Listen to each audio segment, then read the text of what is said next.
Well, this jobs report that's coming out here on Friday is kind of an interesting one. It's kind of a meh, though. There's not really a whole lot going on. As far as the headline data goes, I'm a little bit critical. Why? Because when we see jobs numbers overstated by 818,000 in the previous year, you go, wait a minute, you had a few million jobs that came out, but they were overstated by how many?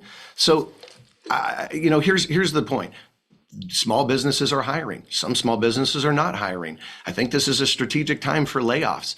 If you were a tech company and talent was hard to come by, you probably overhired. Why? Because you had tons of cash, you were looking for the right people, and you didn't want to, have a downfall of them.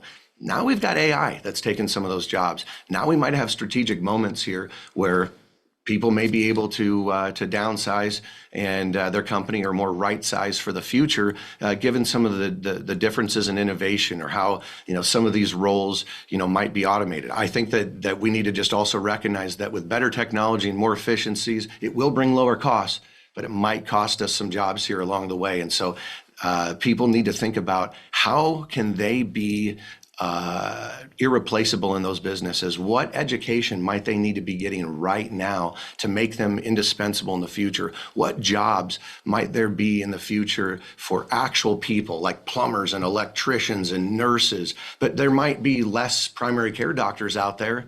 And oh, by the way, AI could probably be my doctor and get 100% on the test that it takes to become a doctor because it's a speed reader and a perfect referencer.